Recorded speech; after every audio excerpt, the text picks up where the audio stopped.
Let's do this. Here we go. You want to clap us in? Let's clap together. 1, Okay. 2, 3.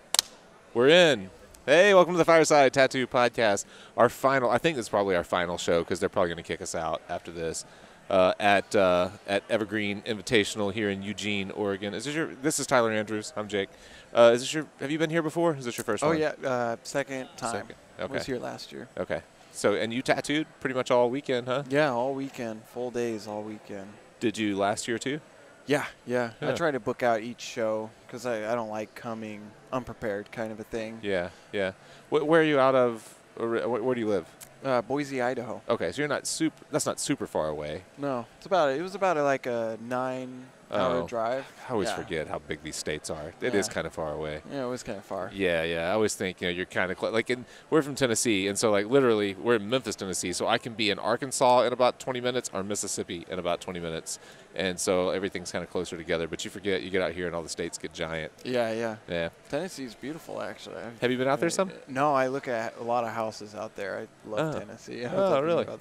Oh, what part of you looked at? Like East Tennessee, like Knoxville, those kinds of areas? Yeah, Nashville area. Nashville, yeah. Because just so interested out there because, they're just a beautiful area. Just gorgeous. Is. Yeah. It's kind of like this, and then it's super green. Just the trees aren't quite as tall as some of these get, but it's similar. So we judged Tattoo of the Day Friday together, and we both found that there are a lot of really good tattooers here at this show. You could have thrown a dart at about 10 different tattoos and just picked the winner based on that. Yeah. It was all amazing. It was hard to decide. Yeah, it was awesome. And so that's the cool thing about these shows is, especially invite shows, things like this, is you start to look at what people are doing, and it kind of takes the pressure off of you, doesn't it? You're just like, man, I can't be the best tattooer because there's 40 of them right here that are all awesome. Yeah, exactly. Just kind of have fun.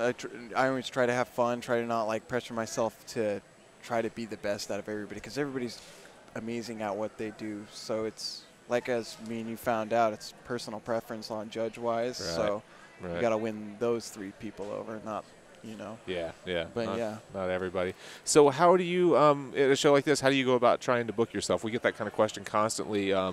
Our viewers always ask what the best way to prep for a show is, trying to book in advance. Do you know people in the area? Did you do it? Do you use social? Are you savvy with social media? Are you hashtagging to get booked up, or what are you doing? I actually suck at social media. I try to be on top of it, but usually how I get out here is I'll just throw out that I'll be like, hey, I'm in Eugene, Oregon. I have 3 spots available for each day. And then, 3 spots total or whatever. Yeah. And then somehow, some way, it just happens. Kind of usually one person from Boise would like to travel with me down here. Yeah. Because I have a lot of great clients over in Boise, and so one of them is gung ho to do it, to do the trip.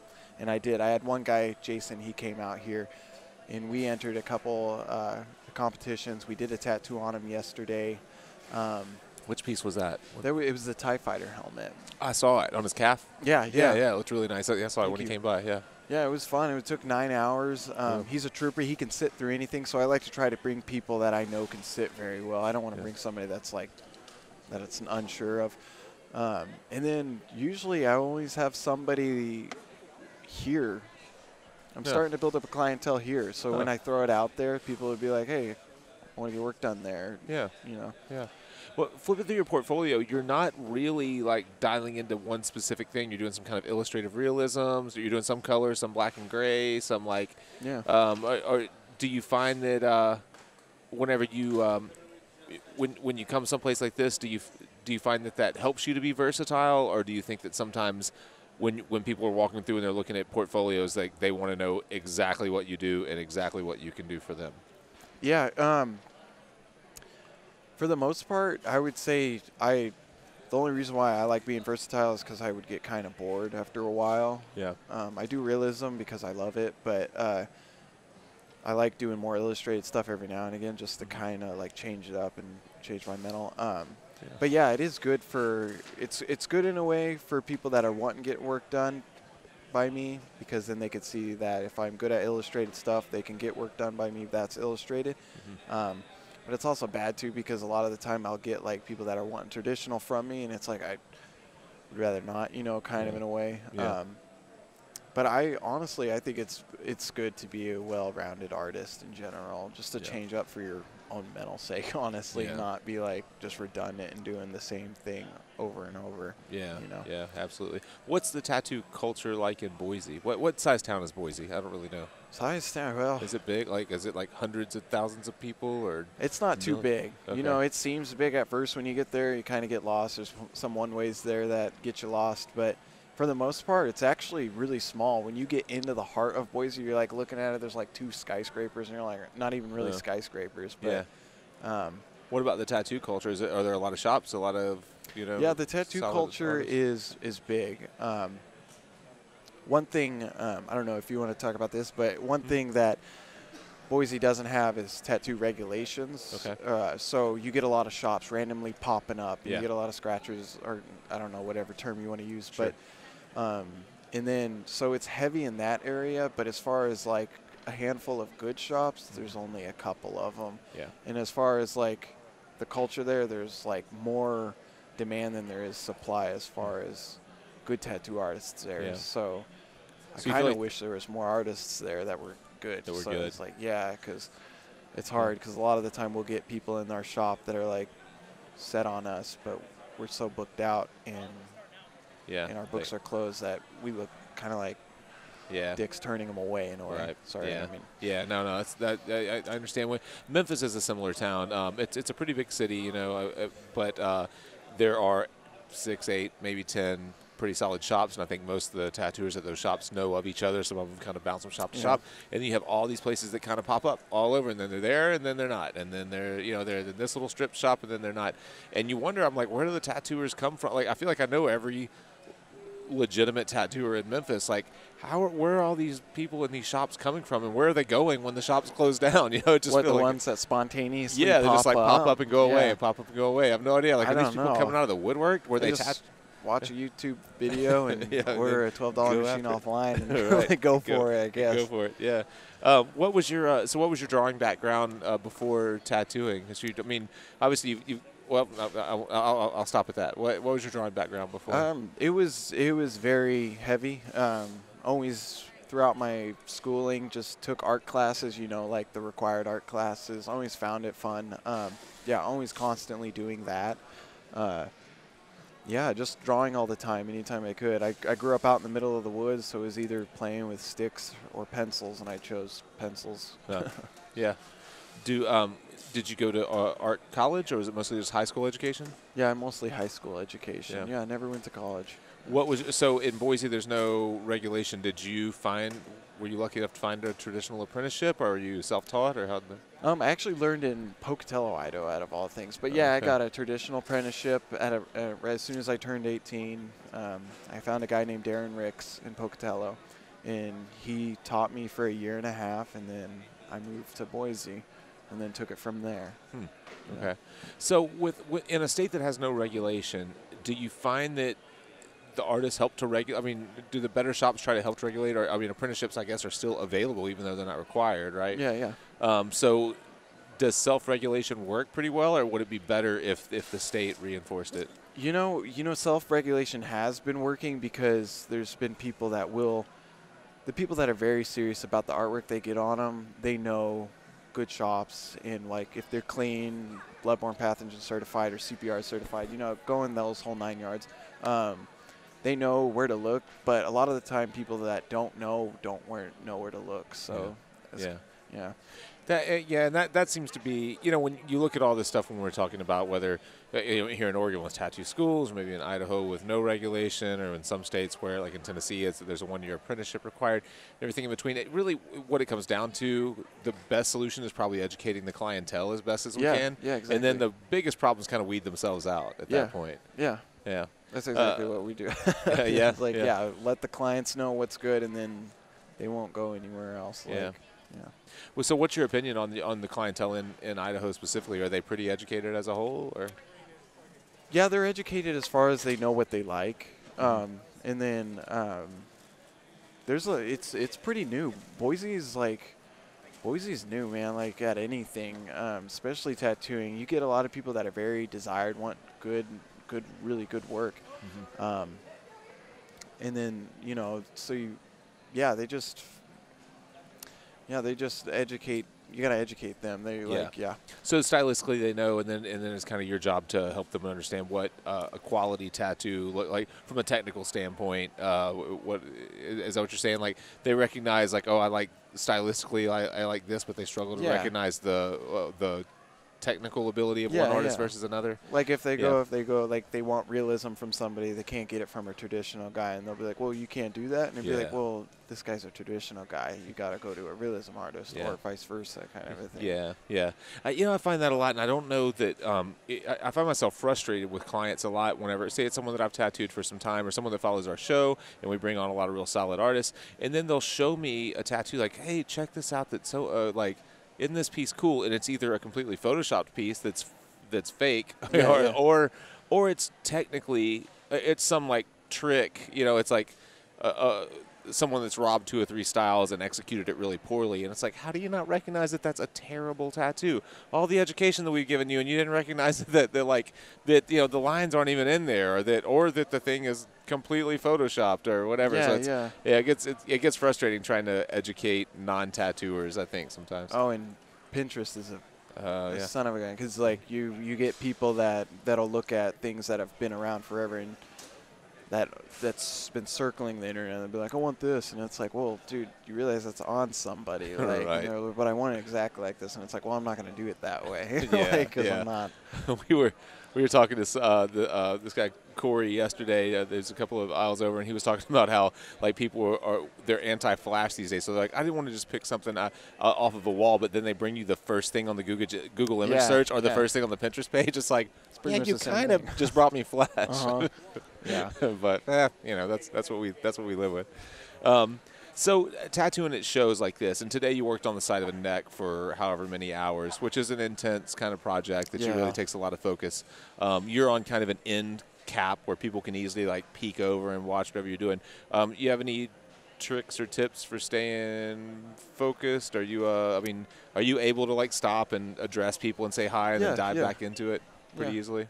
Oh, I'd have to say people's walking by looking don't bother me at all, honestly. I actually kind of like it. I like the whole fast pace of a tattoo convention. It honestly focuses me more, not like to do better work, but just focuses me just to make it awesome. You know what I mean? I guess it is better work, but and just like show hospitality to the people that come up or something like that. Just like say, hey, how you doing? You know, at least acknowledge that they're looking through your portfolio and things like that, rather than just ignoring them, putting headphones on and. Right. Yeah, that's the one thing that we when we first started this show, I was very anti headphones at like or even in your own shop. I always feel like that some bit of is someone on a speaker? They're just yelling that loud. He's just yelling. That's crazy. I think I know who that is too. But I always felt like I was very anti. I appreciate bedside manner. I think that we put clients in they put themselves in very like uncomfortable positions anyways. Tattoo shops and tattoo conventions are very intimidating places to be. And then when you separate yourself from them by wearing headphones, I think sometimes you put them even in a more difficult position. Over the years of doing this and talking to people that really need to be in their own space and wear headphones and detach themselves from everything around, I guess I've learned to understand it a little bit more. I still prefer like making sure that your client is comfortable, addressing people that come up to your booth, saying hi, how are you, you know, let me know if you have any questions, you know, that kind of stuff. But I have learned that some people just aren't that good at it. You know, sometimes some people just have to dial into what they're doing, and anything else takes them out of that.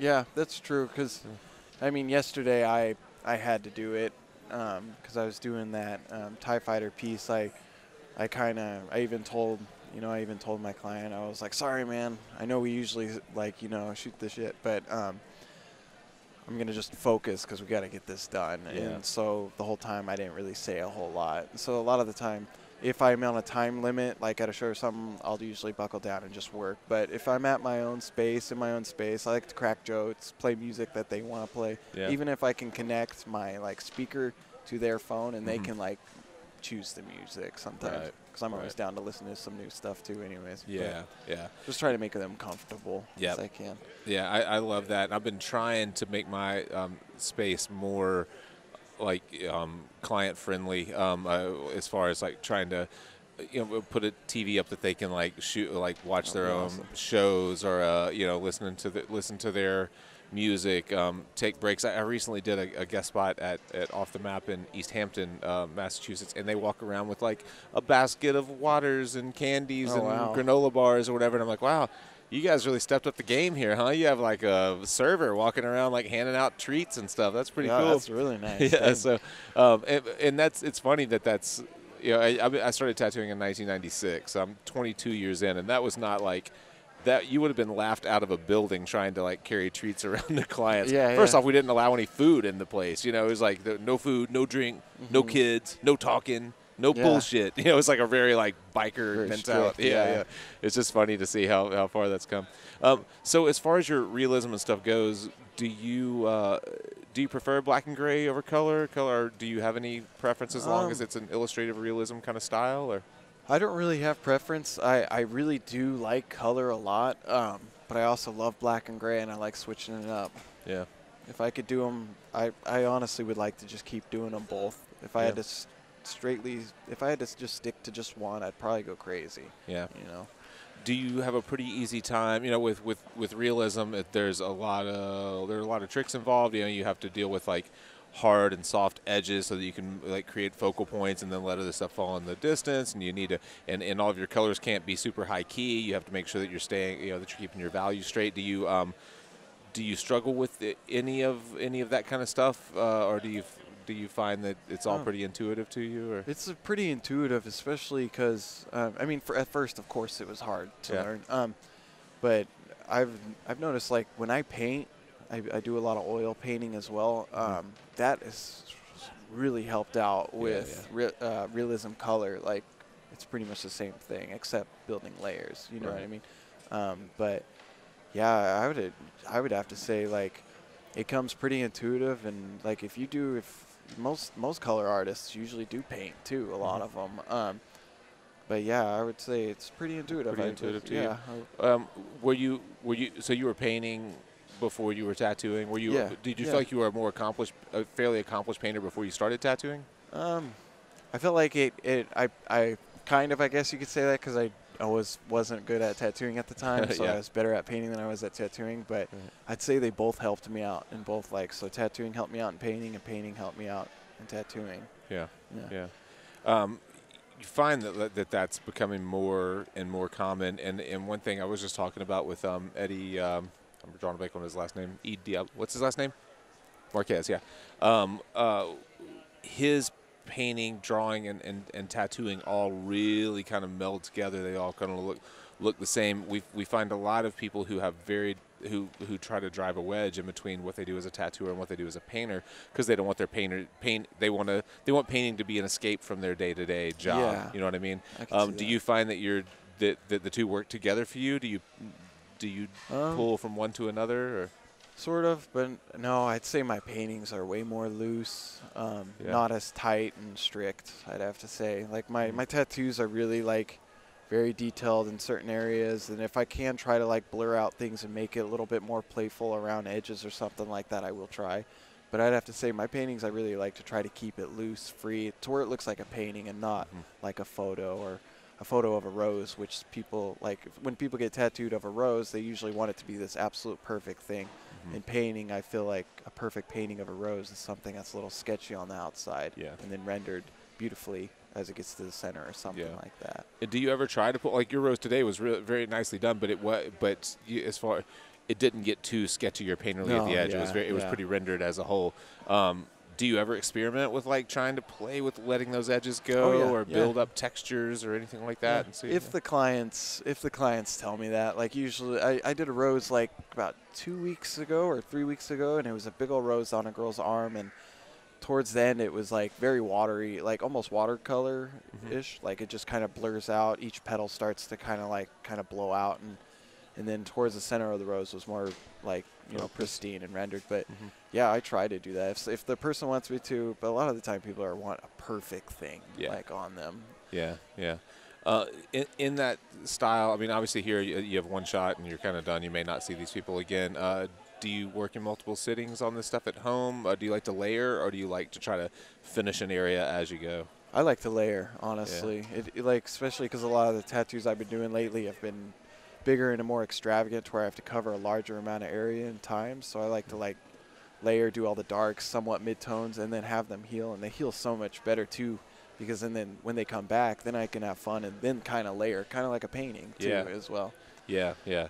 I'm with you, man. I love to kind of build textures and like increase saturation over multiple passes. And it's like, I think it's probably the best learning experience you can have as a tattooer, because you really, it's not just like glancing at your healed tattoo and you're going like, oh, that worked well, that didn't work so well, whatever. It's like really getting to like sit back on top of it and be like, well, that looks really saturated. What if I went through it again? Oh, wow, I can like really saturate even more, or I can tint it even cooler, or I can push this even warmer. I can I think it's like the best opportunity to learn. Oh, it is. It totally is. Like I've mixed color on skin before, like after something's healed, like let's say like there's a dark like a light blue, and then I go and I blend like a teal over into the blue, and you get such a pretty and more packed in too. And yeah, blending color's fun on skin. Yeah, absolutely. Yeah, I mean, and just realizing that, you know, no matter, you know, I mean, I don't do traditional tattoos, and I'm impressed by people that put in really, really solid and saturated one pass, single pass traditional tattoos. But I feel like no matter how good you are at that, you can always saturate it a little fuller. You can always make a blend a little smoother. You can always push a line a little heavier and like back that line off a little bit more. And it's like, you know, it's like dessert. You know what I mean? Yeah. Like you get to, it's like playing the whole time. Crisping everything up and making it beautiful. Yeah, absolutely. So where are you off to from here? Do you have another show after this? No, I actually, I'm gonna head back, and then so tomorrow I'm gonna drive home, and then I got a tattoo Tuesday, so gotta get right back at it. yeah, me too. Do you have any other shows scheduled this year? Or? So there's the 208 in July that's thrown by, you know, Josh and Riley and Aaron. Yeah, that one's in Boise, right? Yeah, that one's in Boise, and that's a killer show too. It's fun. There's that one going on, and then that's pretty much what I'm doing right now. I'm kind of taking it easier this year as far as shows go. Yeah, you know. Yeah. Do you like to? I mean, do you tend to ebb and flow with that? Like you like to do a lot of shows and take some time off, and or do you not? Do you not do a lot of shows in general? I don't really do. I like maybe you'll do 3 to 4 a year. Yeah.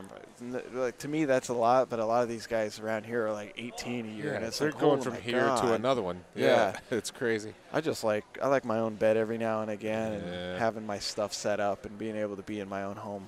You know? Yeah, absolutely. If people want to find you, where do they go? How far are you booked out? Can they get tattooed by you in the next? Yeah. People can get tattooed by me. As far as right now, I booked out to like the end of June, and then scattered past then. But usually you could find me. We have a website. You know. What's the website? It's a Mind's Eye Tattoo. Mind's Eye Tattoo. Yeah, and then we'll come up. We usually have contact information, phone number to call the shop. Honestly, the best way to reach me is probably email and keep up on me. Yeah. Because it's like it's really hard to get quite a bit of inquiries, so to keep up with them. Instagram, your name is? Tyler1Andrews. Tyler1Andrews. Number 1. So if you want to look at portfolio, I assume that's the best place to look at a portfolio. Is that where you keep most up to date as far as your work goes? Instagram, everything on the internet now is like kept up. It's hard to keep like actual photos on, like, you know, an old school way, the portfolio way. Yeah, my wife is always like, you should just get a book made of your work. And like, by the time the book was printed and sent to me, I wouldn't want those pieces in it anymore. Yeah. Like I need to be changing them out constantly. And it cost you quite a bit to do that. I did a whole like binder full of it, and then it was like $3 a page for each thing that was printed. I was like, dang, man, like photos are expensive now. Yeah. It looks good for here, like shows like this. If you have a presentable, you know, folder out, people like to see that instead of like something digital. Yeah. Well, man, thanks so much for the time. I appreciate it. You were doing great work. It was nice to meet you. Good to hang out a little bit. Check him out. Check out his work online. He's doing great illustrative realism work. If you find yourself in Boise at the Boise show, which is, when is that Boise show? I think it's July. Man, I don't even know, honestly. What's the name of it again? It's 208 Tattoo Fest. 208 Tattoo Fest. So look that up if you find yourself in that neck of the woods. And thank you guys, as always, for supporting what we do. Thank you, Tyler. Cheers. Cheers. We'll see you next time. See you next time. Awesome, man. Thanks. We have another one.